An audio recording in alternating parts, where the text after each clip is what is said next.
In 2015, Kim Davis was a county clerk in Rowan County, Kentucky, an elected official responsible for issuing marriage licenses. After the Supreme Court's Obergefell versus Hodges decision, she became a marriage license minimalist, so to speak. Davis claimed her religious beliefs prevented her from complying with the law and, rather than resigning, halted all marriage licenses for the county. Hi, and welcome to Mimi Leaks. Today, I bring you a short episode on Kim Davis's return, why she's gaining attention, and how her story intersects with the court's perspective on marriage in the United States. As mentioned, Davis refused to fulfill her duties as county clerk, and her defiance left her in contempt of court, eventually leading to 5 days in jail. Luckily for Davis, she found support through Liberty Counsel, a 501c3 that engages in strategic litigation in order to further evangelical Christian values. After the Rowan County clerk debacle, Davis was sued by David Ermhold and David Moore, a couple she denied a license to. After many years of litigation, a jury awarded the couple $100,000 in damages, and she was ordered to pay $260,000 in attorney fees.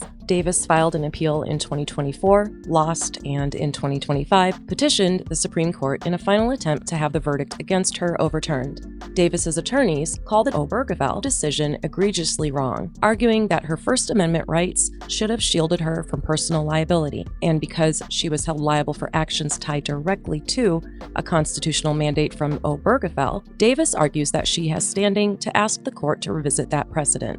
Standing is not success, and many legal experts say her challenge is a long shot that ultimately will not work. Lower courts already rejected her First Amendment defense, holding that she acted as a state official, not a private citizen, and that the First Amendment doesn't shield government officials from refusing to enforce the law. Legal scholars say the Supreme Court is unlikely to take the case. Jeffrey Stone of the University of Chicago notes that even some conservative justices may avoid revisiting Obergefell to prevent the appearance of ideological payback. Religious liberty expert Carl Esbeck calls the petition a useless act, pointing to the Respect for Marriage Act of 2022, which guarantees federal recognition of same-sex marriages regardless of state law.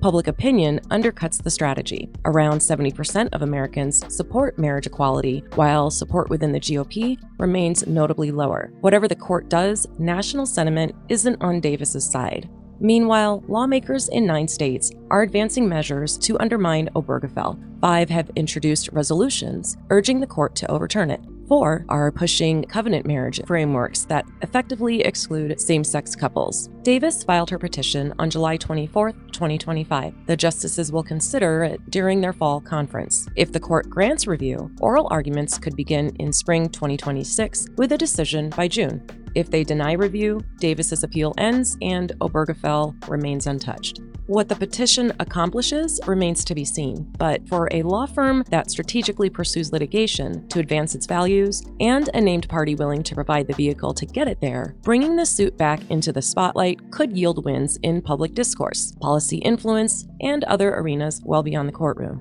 Thanks for watching Mimi Leaks. If you found this informative, please hit like, subscribe to the channel, and share. I'll see you next time. For now, stay safe.